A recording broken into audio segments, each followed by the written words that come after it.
Hi, everybody. I'm Diane Brady. I'm here with Frank Luntz, pollster and communication analyst. Frank, good to see you. It's great to be seen. And I like the backdrop there. Give me a sense of, as I've been thinking about the GOP debate, the previous one, we've got a new one coming up. I've been fascinated with the rhetoric of the campaign. I think of you as an expert on rhetoric. Let's start with the fact that Ron DeSantis is using a lot of language that has been extremely effective for President Trump, seems to be falling flat for him. Do you have any thoughts as to why? I think it's the delivery, even more than the rhetoric.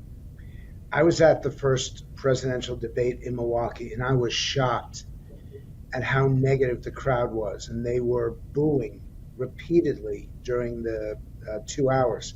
And it was very upsetting to me because the next debate is going to be in Ronald Reagan's library. And Reagan was the gentleman who said Republicans should not behave this way. The famous 11th commandment, thou shalt not criticize another Republican. Well, it's clearly that Donald Trump doesn't understand that commandment, and maybe Governor DeSantis doesn't either. The words that he uses are quite good. And if you close your eyes and just hear the words, I think that they're within the mainstream of the Republican Party. It's just how they're delivered that was problematic. And I'm watching it, and I'm thinking, this will read really well in the newspaper, but in watching him, it reminds me of someone running for class president of their junior high school. And the other thing is that he's been really criticized throughout the Republican Party for attempting to weaponize woke. And some of it is demonstrated by his war against Disney. And that regardless of whether you love or hate Disney, it's just the idea that a Republican governor is attacking a successful employer in your state just does not sit well with people. And I think that the Disney battle with him really hurt him, and Trump's just tearing him apart every single day. Look, there's not many people who can stand up to Donald Trump, and at this point, Governor DeSantis has not done so successfully. So it's really not the anti-woke, because that still seems to play very well. It's the fact that he is going after Disney, which most people choose not to vilify for a number of reasons, including who doesn't love Disney? Well, this is a business program. And in the end, the public, the people involved in the economy, really don't want politicians picking winners and losers, choosing you're good and you're bad. And they don't want the Democrats to do it. They don't want anyone to do it. This is a nonpartisan approach. And Ron DeSantis declared war on Disney. And frankly, to me, it looks like Disney's won, because in the end, what is the least popular in this country is a politician playing politics to help themselves rise up the political ladder. So when you think, what will you be watching in the next GOP debate? Because, especially if you were there in the audience, you saw how people reacted. We got a pretty good sense, we in the TV audience. Nikki Haley did very well. Vivek Ramaswamy certainly commanded a lot of attention. I'm not sure, about his staying power. Who impressed you, and who are you watching? So let's do it specifically. Okay. I was surprised that Senator Tim Scott was so quiet. And in the upcoming debate, he's going to have to speak up. He's going to have to insert himself. This is really not who he is. It's one of the reasons why he's got the highest favorable to unfavorable ratio of any of the presidential candidates. He's everybody's second choice. But when you're running for president in this Republican Party, you have to speak up or you get forgotten. Nikki Haley probably exceeded expectations more than any other candidate, and she clearly showed through her debating prowess that she can take on and defeat any of those men up on stage. So she's the one who gained the most percentage-wise from the last debate to this one. So I'm going to see if she continues with that aggressive but respectful tone. The other one I'm watching is Vivek, because he is the candidate of young Republicans. If first off, the average age of a Republican, frankly, is deceased. I mean, they really are old. And so there aren't that many Republicans between 18 and 29, but those who are love what he said, love what he represented. The people 50 and older were very concerned about him. He sounds libertarian, which appeals to a younger voter, but Nikki Haley put him in his place in a way that was very effective. So for him, the next time, it's not just about some beautiful words or a great smile. It's going to have to be much more substantial because I think the other candidates are going to attack him. For DeSantis, he has got to show, for DeSantis, it's not the language. I know that that's what this conversation is about, but frankly, does he look presidential? Does he carry himself in a way that we could see him in the Oval Office, knowing that he's going to get hit before the debate and after the debate by the Trump people? And by the way, I watched Don Jr., I watched Kimberly Guilfoyle, I watched Matt Gaetz beat up. We're shouting, we're heckling every time they were sitting 2 rows in front of me, every time that DeSantis spoke. He's got a lot of pressure on him. And because he's seen as the front runner, right? And because he's been falling and falling and falling, and arguably he's not the front runner anymore. The polling has him at 17%. That's within the margin of error of the person who comes after him and the person who comes after them. So if he doesn't reassert himself, the money from people investing in him as a better alternative to represent the Republican Party than Donald Trump, that money's going to dry up if it hasn't dried up already. Chris Christie has to figure out how to address the boos, because he's gaining and gaining and gaining in New Hampshire. I believe Chris Christie is heading to a second place finish there, which puts him up on the national stage. But it's really problematic for him, for viewers at home like you, who see this and wonder, is he the right guy for the Republican Party? And Mike Pence, here's what's interesting for me. Pence did better in the public perceptions than how I looked at it. And I keep thinking, what would my focus group say? How would they react to this? And his presentation is very much similar to Reagan's and George Herbert Walker Bush. It's not excitable. It's not passionate. It is focused. It is clear. He leaves no doubt about where he stands, which was appreciated in the 1980s and 1990s, not as much so today. So people's reaction to him was more favorable than I had. For Pence, he has to become an alternative, and he hasn't gotten there yet, which is why the Reagan debate is actually even more important than the one they just had in Milwaukee. What happens at the Reagan Library, I think, could be the determinant in whether or not Donald Trump is the nominee. Well, and it's not just the rhetoric. I mean, one of the surprising things is the lack of attention to the economy, which is an issue when you talk to pollsters. A lot of Americans are concerned about. We haven't seen a lot of plans come out. Is it too early in the campaign to have specificity around what you would fix on those issues? So I would suggest that you should be a moderator, because you understand exactly, I'm serious, you understand exactly what the American people are focused on. The number one issue for Republicans is the number one issue for Democrats, affordability.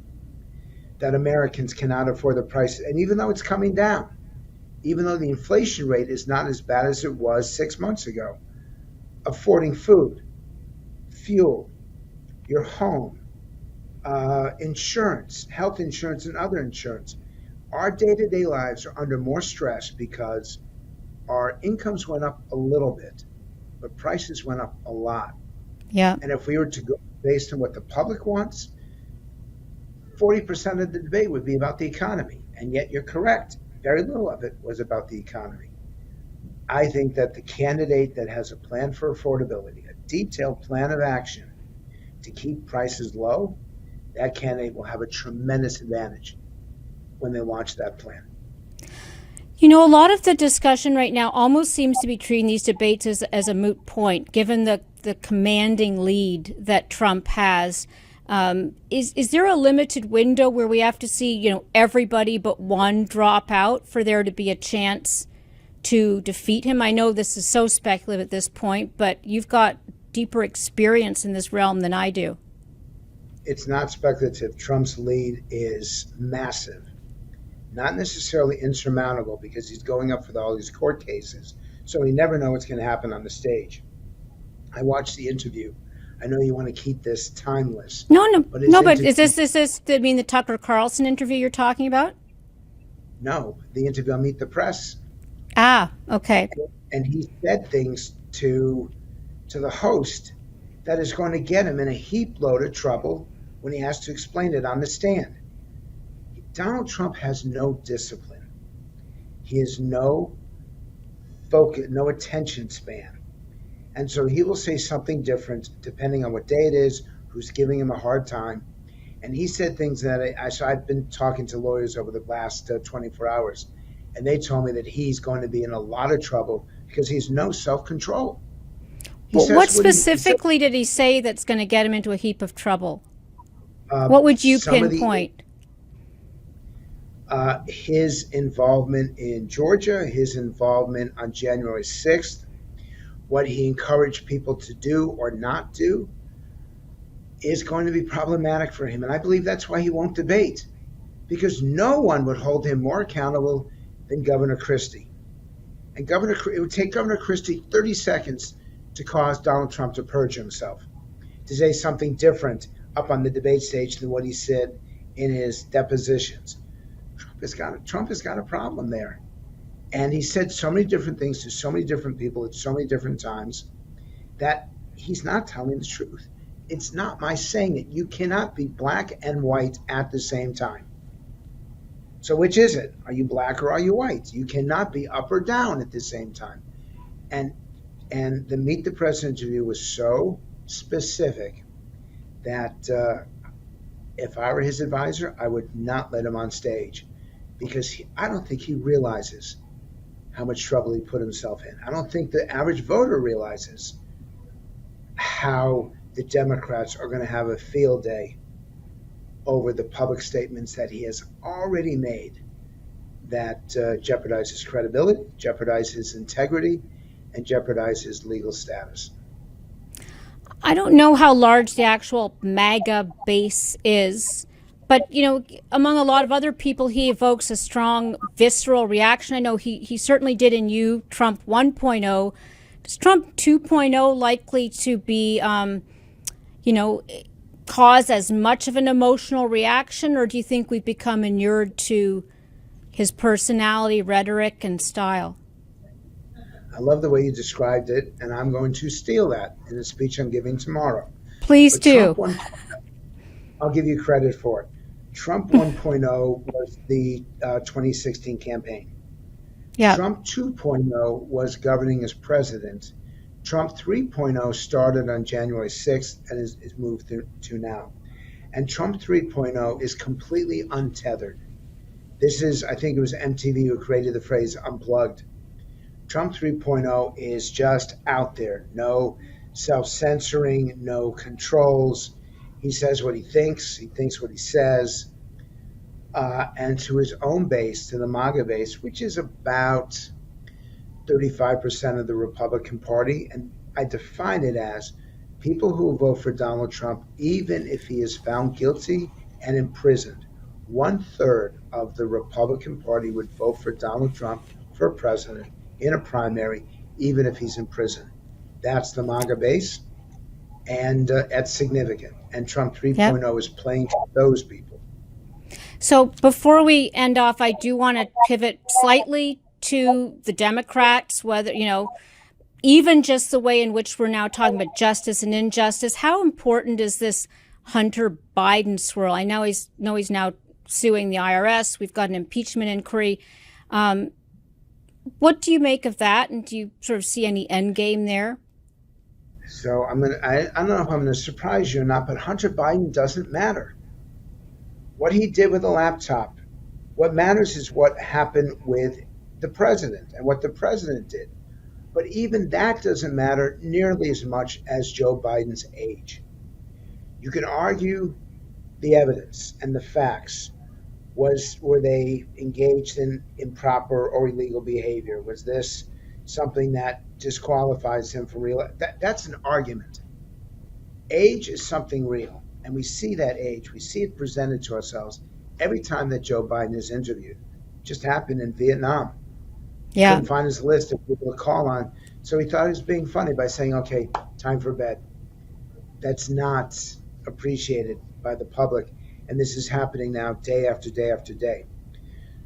If I were a Democratic activist, which obviously I'm not, I would position myself in front of the White House and demand him, thank him for his work, thank him for what he has succeeded, and then ask him to step aside.